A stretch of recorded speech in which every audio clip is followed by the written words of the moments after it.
Good evening. The ride of silence that started at Grant Park ended here in River West, also the location of where Ghost Bike was placed back in September after a cyclist was hit and killed.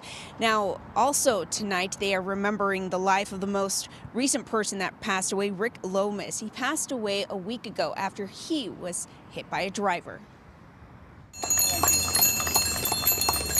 Fellow bicyclists are remembering Rick Lomas, who police say was traveling southbound as he entered the intersection on a red light on Sunday, May 7th, when an unknown vehicle traveling westbound struck him.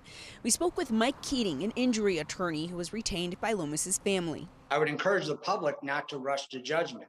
The surveillance footage that we've seen does not show the color of the lights one way or another.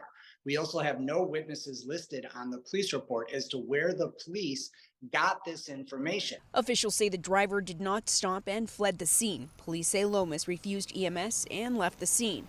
According to Keating, Lomas passed away a few days after on May 10th from massive brain bleeding. We have a higher need for safe infrastructure. May is also known as National Bike Month, something that is remembered during tonight's Ride of Silence. While we do ride in silent procession as memorial, we celebrate that we are still riding and we feel them with us at our side. Lomas's passing also captured the attention of State Representative Cam Buckner, whose tweet says in part that Lomas has become the first Chicago cyclist killed in 2023, adding, along with sending condolences to his family, let's work to make our streets safer. Everybody's just trying to get to and from, and this person had a family, and unfortunately that family is dealing with the worst case scenario right now.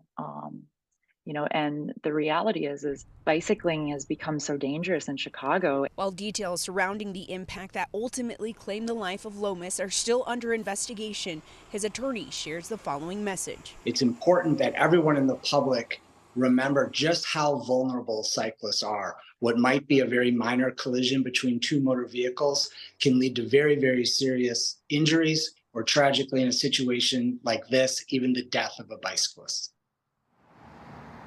Lomas's family did not wish to share the video that was obtained of the incident. However, they are asking anyone with information on this case to contact police or Keating Law offices. Live in River West, Christine Flores, WGN News.